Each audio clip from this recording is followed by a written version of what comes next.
Mail पर गया उसका रिसीविंग सब वो तो हमने भी रह दिया चिट्ठिया रिसीव दे देगा।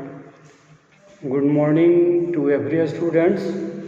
आज हम आप लोग को जो राज्य के नीति निर्देशक तत्व पढ़ रहे थे उसी के आगे ये चीज़ है आपको कि मौलिक कर्तव्यों का जो हमने पढ़ा कि संविधान के द्वारा ये मौलिक कर्तव्य दिए गए हैं उनका पालन करना, तो उसका क्या महत्व है हमारे लिए, ये इसके बारे में हम आज जानेंगे। कहता 26 जनवरी 1950 को स्वतंत्र भारत का संविधान लागू हुआ। कब लागू हुआ? 26 जनवरी 1950 को हमारा भारतीय संविधान लागू हुआ। और इस संविधान की महत्वपूर्ण विशेषता है इसके द्वारा भारतीय नागरिकों को दिए गए मौलिक अधिकार। सबसे बड़ी इसकी विशेषता है कि जो हमारे भारत के नागरिक हैं उनको जो मौलिक अधिकार दिया गया है इसकी महत्व रखता है। इन अधिकारों के पीछे कानून की शक्ति भी है, इसलिए इन अधिकारों के बाधित होने की स्थिति में नागरिक कानून की शरण में जा सकता है। यदि कोई जो मौलिक अधिकार दिया गया हमें और उसका पालन नहीं हो पाता है तो इसके लिए हम क्या कर सकते हैं? कानून के अधीन जा सकते हैं। लेकिन यह अनुभव किया गया है कि नागरिकों को मौलिक अधिकार दे देना ही पर्याप्त नहीं होगा, बल्कि अधिकार के साथ साथ कर्तव्य भी जुड़ा हुआ है। जो अधिकार दिया गया है तो आपको वो कर्तव्य को भी निभाना होगा। जब तक नागरिक को उन कर्तव्यों का बोध नहीं करवाया जाए तो फिर उसकी महत्ता नहीं रह जाती है। तो इसी के संबंध में हमारे संविधान के द्वारा जो कर्तव्य है इसकी क्या महत्ता है, इसको आज हम इस क्लास में समझेंगे। 1976 में शोरनशी कमेटी की रिपोर्ट में दिए गए सुझाव को लागू करने के लिए इन कर्तव्यों की संविधान की धारा 51 में जोड़ा गया।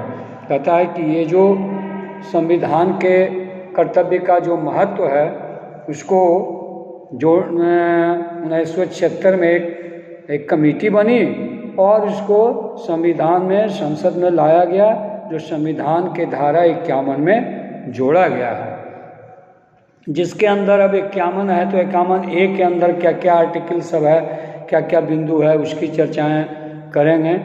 ये कर्तव्य एक प्रकार की अपेक्षाएं हैं। जो कर्तव्य है वो संविधान की एक तरह की अपेक्षाएं हैं कि अपेक्षा की जाती है जो भारत अपने नागरिकों से रखता है। ये संविधान में जो बातें दी गई है हमारी किस चीज़ की, तो नागरिकों के जो कर्तव्य की, तो उसका भारत भी अपने देश उस कर्तव्य की अपेक्षाएं नागरिकों से करता है कि ये सही तरह से पालन करें। तो आइए कौन कौन सा कर्तव्य के पालन करना है ये जानेंगे। तो धारा 51A कहता है कि 51A के अंतर्गत धारा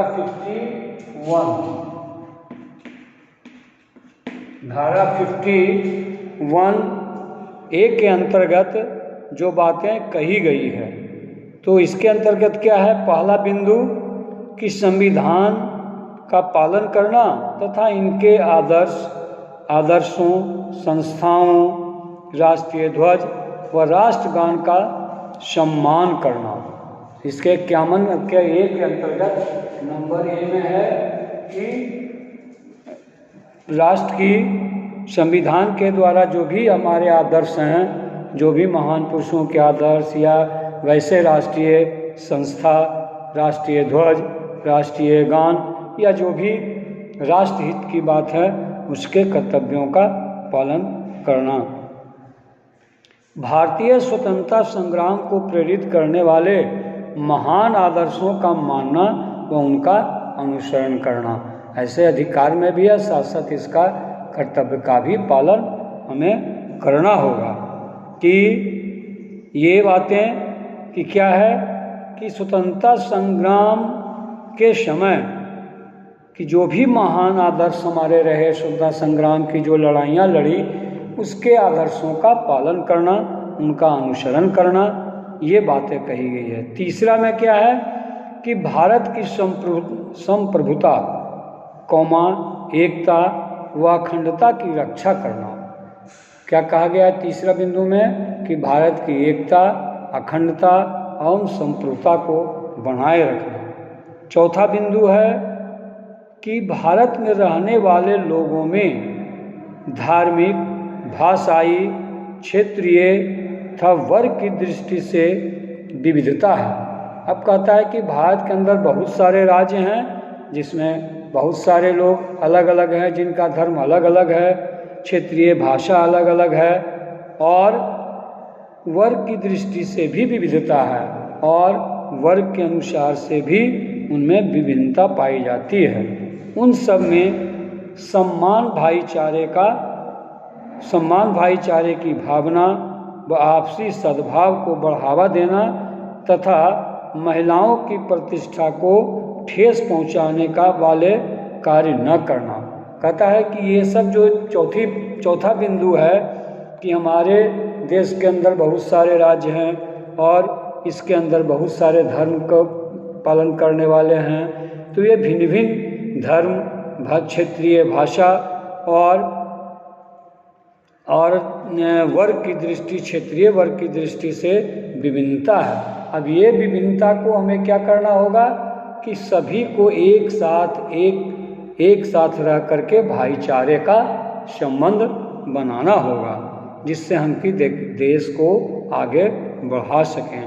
और एक चीज़ और है, कहता है कि राष्ट्र की रक्षा करना जब भी आवश्यकता हो, राष्ट्र की सेवा के लिए हमेशा तैयार रहना।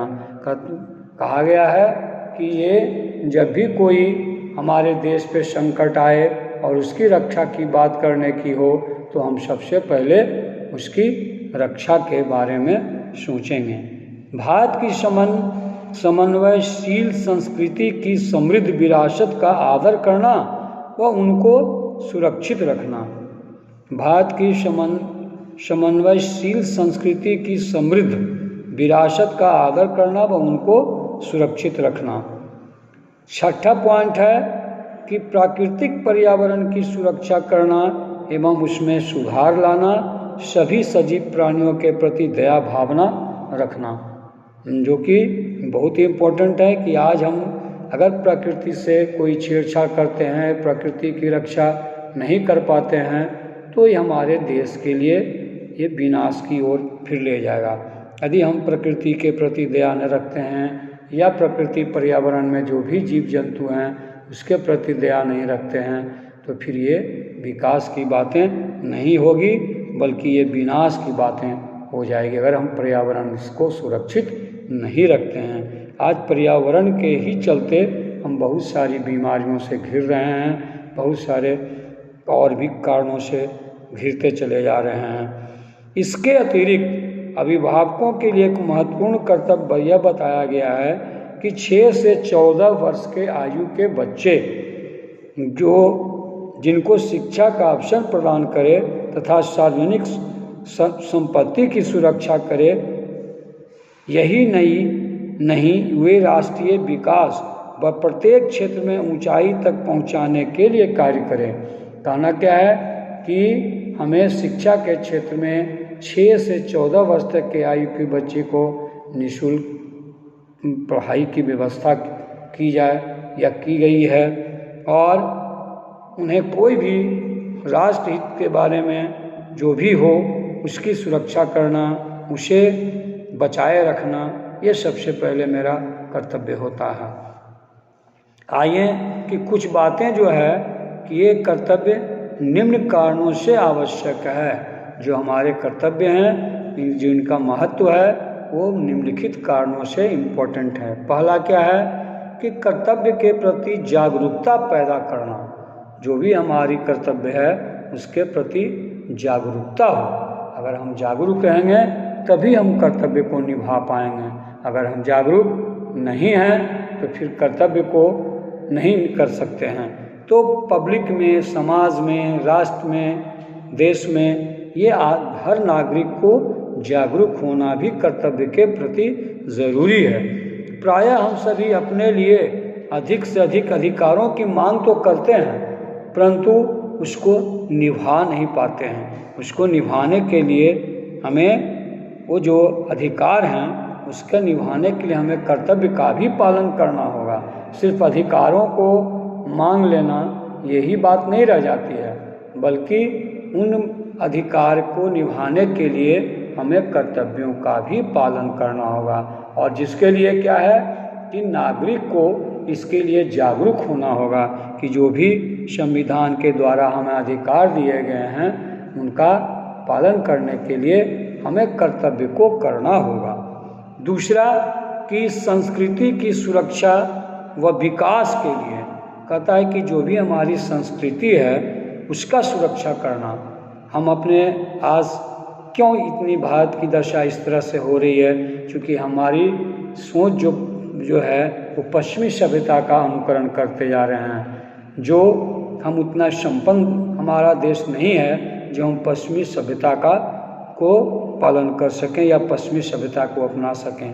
और यही पश्चिम सभ्यता को अपनाने के ही कारण हमारी जो है ये अपने कर्तव्य को भूल रहे हैं, अपनी संस्कृति को भूलते जा रहे हैं। महान सांस्कृतिक धरोहर की सुरक्षा करना, विकास करना तब तक संभव नहीं है जब तक प्रत्येक नागरिक इसके प्रति अपने कर्तव्य को नहीं समझता है। और ये चीज़ें जो है जो संस्कृति की सुरक्षा व विकास की बातें हैं, इसके लिए हमें क्या करना होगा कि कर्तव्य को पालन करना होगा। और जब तक आप कर्तव्य के प्रति सजग नहीं होते हैं तो आप फिर अधिकार की बातें करना आपकी बेकार की होगी। अतः जो अधिकार आपको दिए गए हैं उसके लिए आपको कर्तव्य को भी निभाना होगा। तो आज यहीं तक रहने देते हैं और आगे फिर अगले क्लास में इसी से बातें मैं करूँगा।